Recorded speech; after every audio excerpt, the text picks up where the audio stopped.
네, 구독자 시청자 여러분 반갑습니다. 박 작가입니다. 네, 오늘 또 월요일입니다. 새로운 한 주가 시작되었으니까요.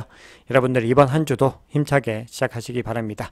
네, 주말 동안에 특별히 큰 이슈는 없었던 것 같습니다. 왜냐하면은 지금 가격이 계속해서 26.5K 부근에서 또 지지부진하게 움직이고 있기 때문에 특별한 호재나 악재들은 없었는데, 그럼에도 또 시장에서 중요하게 봐야 될 어떤 시그널들에 대해서 오늘 정리를 해보겠습니다.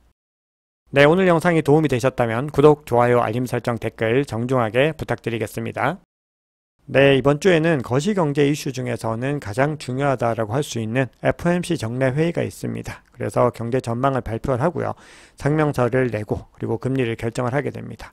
그리고 그것보다 더 이상으로 중요한 것이 또 기자회견에서 이 파월의 발언들을 굉장히 주목을 해야 되죠. 그래서 이 FOMC 정례 회의에 따라서 이 전체적인 통화 정책의 방향성을 알 수 있기 때문에 이 시장에서는 이 이벤트를 굉장히 주목을 하고 있습니다. 금리 자체는 사실 이번 달은 금리를 동결할 것이다 라는 의견이 99%입니다. 이거는 100%와 동일한 의미죠. 기정 확정되었다라는 겁니다. 왜냐하면 지난주에 CPI가 발표가 됐고 거기서 거의 모든 단서들이 이제 채택이 된 거죠. 그리고 이번 주에 전미주택건설협회에서 주택가격지수라든지 신규주택 착공 이런 또 중요한 지수들이 발표가 되지만 이게 금리에 어떤 영향을 미치지는 않을 거다라는 부분들이 중요합니다.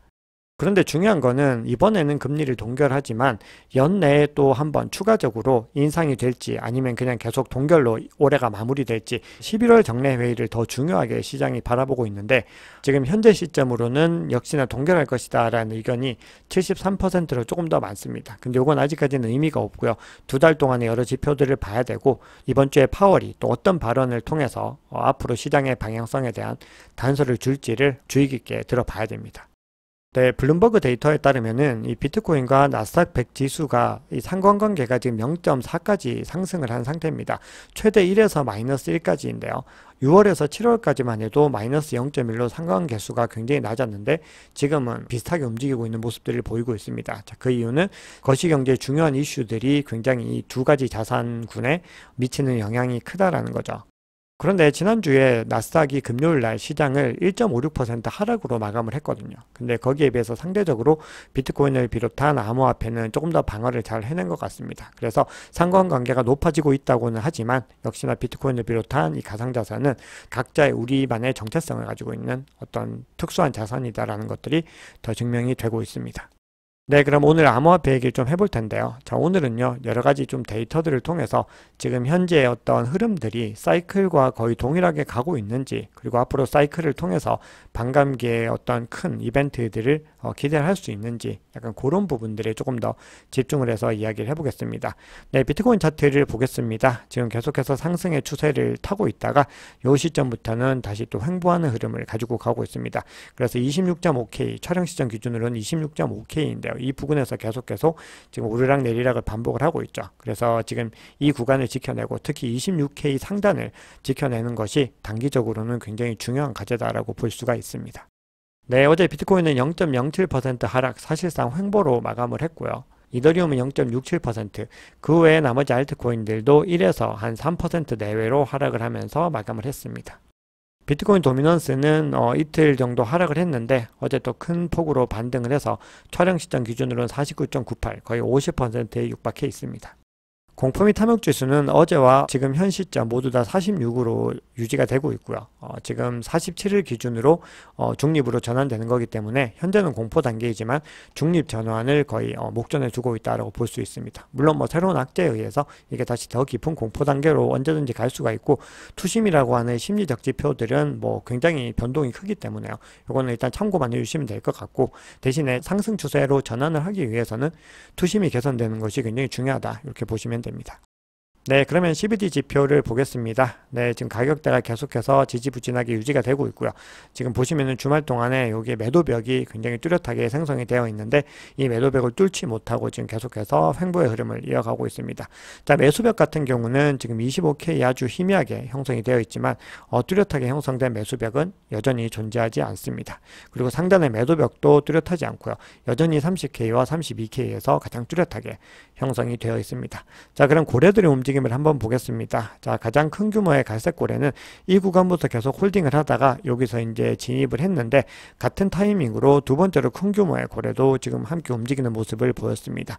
그런데 큰 폭의 어떤 가격 반등은 이루어내지 못했고요. 같은 구간 동안에 지금 나머지 모두 다 투자 유체들은 매물을 던져내는 모습을 보였습니다. 그러면 온체인 데이터를 통해서 지금 시장의 어떤 상황들을 객관적으로 좀 바라보도록 하겠습니다. 산티멘트 자료에 따르면 지금 현재 시장의 어떤 구매 관심도가 높아질 어떤 가능성들, 그런 지표들이 지금 나오고 있는데요. 자, 보시면 USDT 테더의 거래소 공급량이 지금 24.1%로 올해 3월 이후로 최고치를 기록을 했다고 합니다. 보시면은 지금 이 구간에서 이렇게 크게 상승을 하는 움직임들을 보이고 있죠. 그리고 특히 여기서 굉장히 좀 크게 상승하는 모습들을 보이고 있어요. 근데 이것과 맥락을 같이 해서 거래소에서 비트코인의 유출량이 5.9%, 이더리움이 8.5%로 나타났습니다. 지금 계속해서 거래소에서 줄어들고 있는 모습들이 보이고 있죠. 네, 이 얘기는 테더가 많이 시장에 유입된다고 하는 거는 시장의 어떤 거래량이 늘어날 수 있는 가능성을 의미를 하는 거고요. 그리고 비트코인과 이더리움이 거래소 밖으로 나간다고 하는 거는 이 자산으로서 계속해서 보유하려는 경향을 의미를 하는 거죠. 그래서 시장의 어떤 긍정적인 시그널로 볼 수가 있습니다. 자, 그런데 여기서 맥락을 같이 해서요. 지금 비트코인이 26K를 뚫고 나서 지금 이 구간으로 계속해서 통합되는 움직임들을 보이고 있습니다. 지금 이 구간을 지켜내는 것이 중요하다고 말씀을 드렸죠. 근데 같은 시간 동안에 새로운 비트코인 주소가 놀라울 정도로 지금 급등하고 있는 모습을 보이고 있습니다. 자, 그래서 이거는 온체인의 어떤 지표의 분석으로는 굉장히 강한 강세 모멘텀으로도 해석을 할 수 있습니다. 자, 그럼 온체인 데이터를 통해서 그럼 전체적인 사이클의 움직임들을 한번 보겠습니다. 자, 이거는 리얼라이즈드 캡, 실현시가총액이라는 겁니다. 제가 커먼 체인에서 실현시가총액의 개념은 몇 번 말씀을 드렸습니다. 일반적인 시가총액은 현재 가격에서 그냥 유통량을 곱해주는 개념이라면 이 실현시가총액은 손바뀜을 다 고려해서 어떤 유실된 양들을 다 제외하고 정말 좀 정확하게 이 시가총액을 환산을 해낸 거다라고 말씀드렸죠. 물론 이것도 뭐 완벽한 지표는 아니지만 현재 가장 유용하게 활용이 되고 있는 겁니다. 네, 그런데 이 실현시가총액이라고 하는 건요, 온체인으로 비트코인으로 유입된 총 가치에서 손실을 통해서 유출된 자본을 뺀 금액입니다. 자, 그래서 이거의 움직임들을 한번 보시면은 두 가지 측면으로 볼 수 있는데, 이렇게 상승하는 구간과 이렇게 하락하는 구간으로 이제 명확하게 좀 구분이 되는 걸 볼 수가 있죠. 그리고 이게 과거 두 번, 이게 이제 2차 불장 때고 이게 3차 불장 때 있었던 패턴인데요. 자, 요 두 가지의 패턴들을 보면은 이거는 이제 하락장에서 값싼 코인으로 축적한 투자자들은 장기 투자자들이죠. 시장이 바닥을 쳤을 때 계속해서 주워 담은 겁니다. 그리고 이거를 점점 더 비싼 가격으로 신규 구매자에게 코인을 배포를 하게 되면서 강세장 동안에 가격이 급등을 하는 겁니다. 자, 그러고 나서 이제 불장이 꺼지고 시장이 꺼지고 나면은 이제 투자자의 어떤 캐피툴레이션, 항복이 이루어지는 거거든요. 그렇게 되면 굉장히 비쌌던 코인들의 가치가 낮게 재평가되면서 이 하락장에서는 이 횡보 정체와 하락의 움직임들을 보이는 겁니다. 즉 계속해서 이 구간도 그렇고 이 구간도 손바뀜이 일어나는 거죠. 그래서 이거는 장기 투자자에서 단기 투자자들로 이동을 하면서 크게 가격이 이렇게 치솟았다면 이 구간은 이제 장기 투자자들이 계속해서 주워 담는 그런 구간으로 접어드는 거죠. 근데 지금 현재 이제 이 구간들을 이렇게 사이클들이 동일하게 이루어졌는데 지금 현재는 바로 이 구간 정도에 위치를 하고 있다라는 겁니다. 자, 이거는 좀 다른 지표로도 표시가 되는데요. 요거는 실현된 손실을 이익에서 뺀 실현된 총 순수익, 이렇게 뭐 해석을 할 수 있을 것 같은데요. 이 값들을 봐도 강세장과 약세장들을 좀 명확하게 알 수가 있습니다. 강세장에서 이런 움직임들을 보였던 겁니다. 자, 보시면 이런 식의 움직임들, 그리고 약세장에서는 이런 움직임들을 보여왔던 거죠. 자, 그리고 지금 이 구간이 진입하기 전에 반등하는 구간으로 접어들게 되는데 지금 현재 시점이 한 요 정도의 구간에 위치를 해 있는 것으로 보입니다. 네, 그런데 또 중요한 얘기는 지금부터인데요. 이 글래스노드에서 이 지표들을 조금 더 세분화해서 이제 몇 가지로 구분을 했습니다. 그래서 앞서 말씀드렸던 시장 시가총액, 마켓캡과 그리고 리얼라이즈드 캡, 실현 시가총액 두 가지에 대해서는 방금 언급을 드렸고요. 거기에 더해서 이 투자자 시가총액이라는 개념을 도입을 했습니다. 그리고 이거는 이제 열역학적 시가총액이라고 해서 추가를 했는데 이게 어떤 개념이냐면 이제 투자자 시가총액이니까 투자자의 관점에서 시가총액을 환산을 한 거예요. 그러니까 모든 2차 시장에서 거래에서 발생한 순가치를 환산을 한 거고요. 그리고 이 연력학적이라고 하는 거는 채굴자들이 생산한 비트코인의 시장 가치라는 거예요. 근데 보시면은 당연히 일반 시가총액이 가장 클 테고요. 실현 시가총액과 그리고 투자자들의 시가총액은 비슷한 수준인데, 보시면은 채굴자들의 시가총액 자체는 굉장히 훨씬 더 동떨어져 있다는 걸 볼 수 있죠. 그리고 두 가지를 합치면 실현 시가총액과 거의 비슷하게 나오는 것을 볼 수가 있습니다. 자, 이 얘기는요, 과거에는 이 채굴자들의 채굴, 공급에 의한 부분들이 이 시장에서 굉장히 중요한 역할을 했던 거예요. 거의 절대적이었죠. 1, 2차 반감기 때만 해도. 근데 지금 시점에서는 오히려 2차 시장에서 발생하는 실현된 이익과 손실이 더 중요하게 지금 관찰이 되고 있는 거예요. 왜냐하면 시가총액 규모 때문에 그런 거거든요. 네, 그래서 연력학적 시가총액의 어떤 구성들을 조금 더 자세하게 살펴보면요. 자, 1차 반감기와 2차 반감기 때만 해도 매일 비트코인에서 비트코인에 뭐 들어오거나 나가는 가치의 약 20%에서 40% 가까이를 발행량이 차지했다는 거 볼 수 있어요. 이 채굴에 의한 영향들이 그렇게 많이 컸었다는 거죠. 그런데 두 번째 반감기가 지난 이 이후 시점을 보시면은 이 비트코인의 발행량에 의해서 결정되는 건 1%에서 10% 정도, 그러니까 10% 내외로 한정되는 걸 볼 수가 있습니다. 그래서 이 채굴자와 신규 발행량의 영향은 이제 유동성에서 굉장히 영향력이 낮아졌다라는 걸 볼 수가 있습니다. 그래서 지금 현재 비트코인 현물 ETF 같은 상품들이 더 중요하게 이제 적용이 되는 거죠. 왜냐하면 2차 시장에서 판매되는 그 물건들이 이제 굉장히 중요하게 작용을 하고 있는 거기 때문에 그렇습니다. 자, 근데 여기서 좀 중요한 게 있는데요. 그렇다고 해서 채굴자들의 영향력이 완전히 없는 게 아닙니다. 지금 보시면은 이 가격의 주기와 이 패턴들이 굉장히 좀 유사하게 가는 거를 볼 수가 있어요. 자, 이 얘기는 이 채굴자와 이 신규 발행량의 영향은 지금 시점입니다. 유동성이 매우 낮고 거래량이 최소일 때 오히려 가장 크다라고 볼 수가 있어요. 그래서 시장 주기와 이 채굴자들의 어떤 분배 압력들이 굉장히 일치하고 있다라는 거거든요. 그래서 투자자들의 관심과 수요가 가장 약한 어떤 시장의 하락의 이제 마지막 끝 무렵에 상대적으로 가장 높다라는 거 볼 수 있어요. 그래서 이런 여러 가지 관점들을 고려를 했을 때는 지금이 이제 가장 저평가된 구간에 막바지로 다가가고 있다라는 해석을 할 수가 있습니다. 여러분 약간 복잡하실 수도 있는데 어쨌든 지금의 어떤 시그널들을 보면은 저는 그렇게 해석이 되거든요. 그리고 또 온체인 데이터 증거를 하나만 더 보면은 역사적으로 하락장의 바닥은 비트코인 공급량의 40에서 45%가 수익을 낼 때 발생을 했다고 합니다. 현재는 그 수치가 지금 60.5%에 이르고 있습니다. 이 얘기는 전체 비트코인 보유자의 절반 이상이 수익을 올리고 있고 이전보다 매도 압력이 오히려 적다는 것을 의미를 합니다. 그리고 약세장이 이제 끝 무렵으로 가고 있다. 이런 시그널로 일단 해석을 할 수가 있습니다. 네, 그래서 지금 우리가 계속해서 가격이 지지부진한 움직임 때문에 지금 과연 사이클대로 움직이게 될까? 암호화폐 시장의 불장은 다시 올까? 뭐 이런 의구심들이 많이 있죠. 근데 그거는 뭐 누구도 이 사이클이 온다 안 온다를 뭐 100% 장담한다 이거는 불가능한 얘기죠. 미래를 그렇게 예측을 할 수가 없는데 우리는 결국은 과거의 사례들과 어떤 데이터들에 일치되는 그런 모습들을 보면서 최대한 그런 증거들을 찾아 나가는 거거든요. 그래서 우리가 그 사이클 상에서 어떤 시그널들이 이상이 있는지 없는지들을 살펴봤을 때 그래도 어느 정도는 더 가능성이 있다는 쪽으로 무게감을 둘 수가 있죠.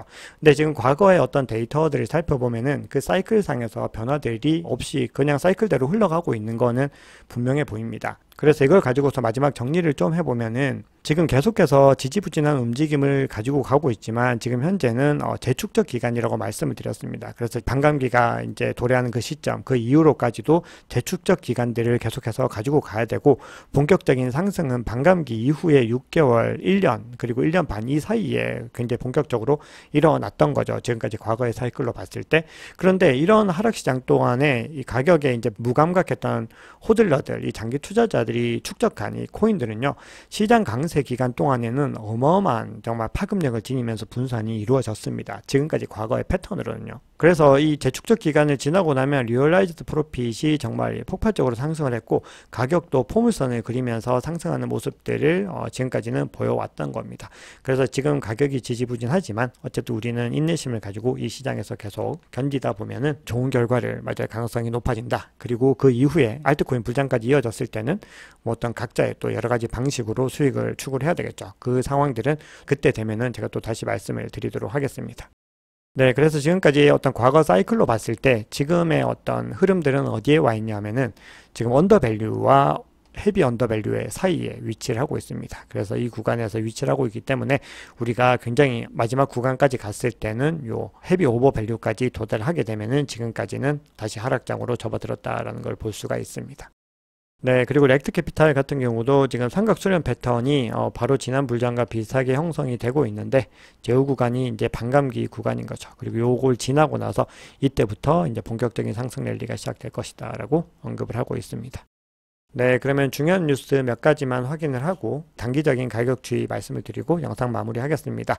미 하원의 금융서비스위원회에서 디지털 달러 관련 2개 법안을 논의할 예정이라고 합니다. 자, 보시면은 패트릭 맥켄리 미국 하원 금융서비스위원회 위원장인데요. 암호화폐에 대해서 굉장히 우호적인 목소리를 내온 분이죠. 근데 이분이 어떤 법안을 발의를 하는 거냐면은 연방준비은행 연준이 의회 승인 없이 CBDC를 테스트하기 위한 파일럿 프로그램을 시작하는 것을 금지하는 것. 그리고 연준은행이 특정 상품이나 서비스를 개인에게 직접 제공하는 것을 금지하고 통화정책 및 기타 목적으로 CBDC를 사용하는 것을 금지하는 것을 목적으로 하고 있습니다. 자, 그래서 CBDC와 관련해서 연준의 어떤 행위들을 굉장히 본인들이 컨트롤하겠다라는 걸 볼 수가 있습니다.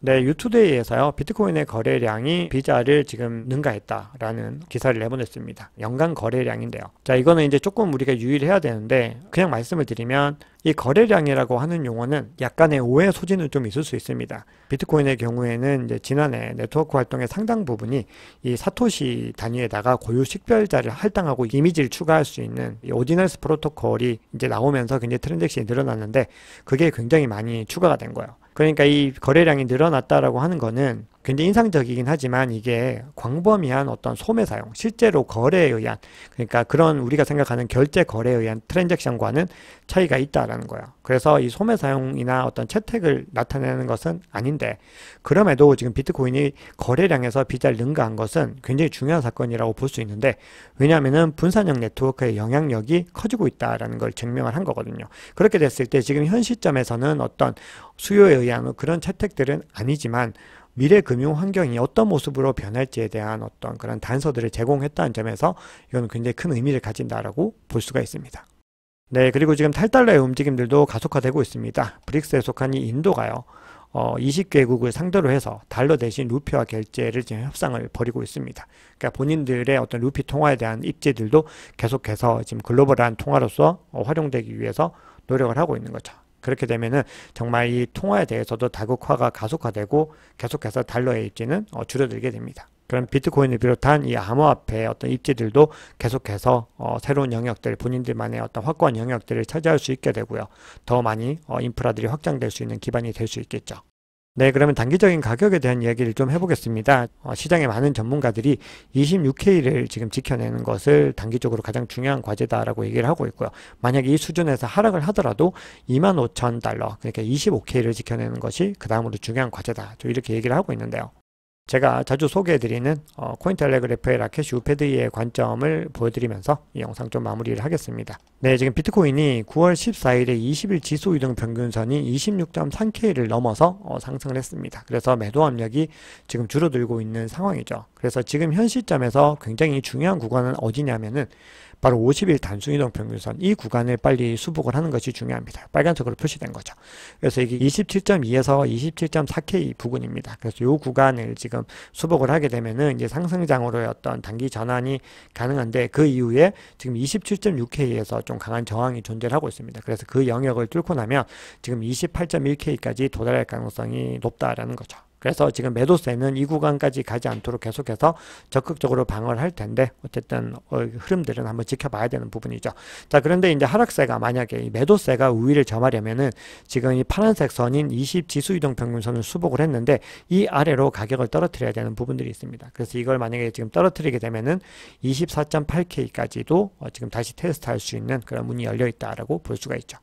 네, 방금 보여드린 거는 1일봉이었고요. 4시간 봉으로 봤을 때는 이동평균선이 좀 상승하는 움직임들을 볼 수가 있습니다. 그래서 지금 가격이 4시간 차트에서 20 지수이동 평균선 위에서 거래되고 있어서 강세장이 하락세에 대해서 더 매수세가 더 강하다라는 걸 볼 수가 있죠. 그래서 이제 매수세가 26.9K의 장애물을 통과하면 아까 말씀드렸던 27.6K라는 좀 강한 저항 영역을 도달할 수 있고요. 그리고 이 구간을 뚫고 올라가게 되면은 28.1K에서 지금 어떤 테스트를 해서 여기까지는 도달할 수 있다라는 겁니다. 그래서 이 구간을 이제 통과를 하면은 본격적으로 이제 상승 추세의 완전한 전환을 위해서 가장 중요한 영역인 30K를 두고서 이제 격전을 벌일 수가 있는 겁니다. 만약에 이제 하락세가 더 우위에 있으려면은 동일합니다. 22MA 아래로 지금 떨어뜨려야 되는 거고요. 그리고 50SMA까지 추가 하락을 위한 어떤 추세들이 나오게 되면은 25.6K와 25.3K 사이에서 굉장히 강력한 또 치열한 접전을 벌일 수가 있습니다. 바로 이 구간이 굉장히 중요한 지지 영역으로 작용을 또 하게 된다고